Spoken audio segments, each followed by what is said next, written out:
బంగాళదుంప కుర్మా అండి. చూడండి ఎలా చేస్తున్నాను. ముందు నూనె వేయాలి, తర్వాత ఇలా నిలువున కోసిన ఉల్లిపాయలు వేసేయాలి,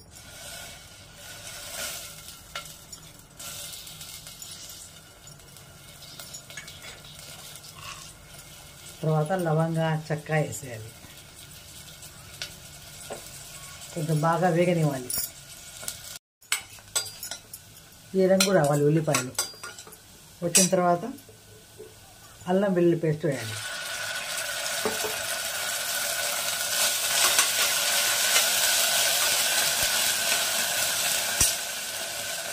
తర్వాత కొబ్బరి వేయాలి.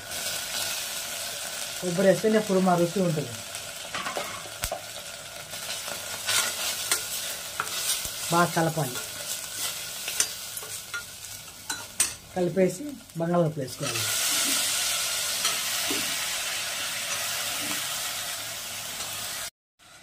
తర్వాత టమాటా ముక్కలు వేసేయాలి, పచ్చరికాయలు వేసేయాలి, కొత్తిమీర, పుదీనా వేస్తేనే కుర్మా రుచిగా ఉంటుంది.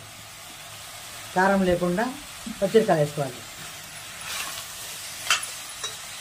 దాంట్లో కొంచెం ఉప్పు వేసుకోవాలి, అది కొంచెం ఉప్పు వేసేయండి.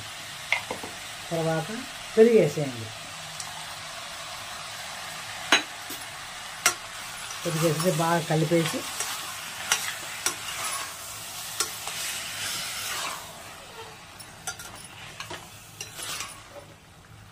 ఈ కూర రొట్టెల్లో కూడా బాగుంటుంది, అన్నంలో కూడా చాలా రుచిగా ఉంటుంది ఇలా వండుకుంటే.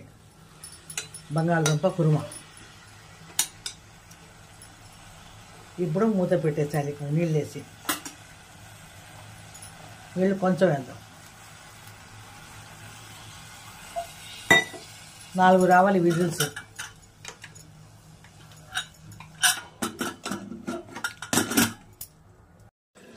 కూర ఉడికిపోయిందండి. బంగాళదుంప కుర్మా ఇది చపాతీలో అయినా, పూరీలో అయినా, అన్నంలో దేనిలో అయినా చాలా రుచిగా ఉంటుంది. అది చేసుకొని తినండి. లైక్ చేయండి, షేర్ చేయండి, నన్ను హెల్ప్ చేయండి, సబ్స్క్రైబ్ చేసుకోండి.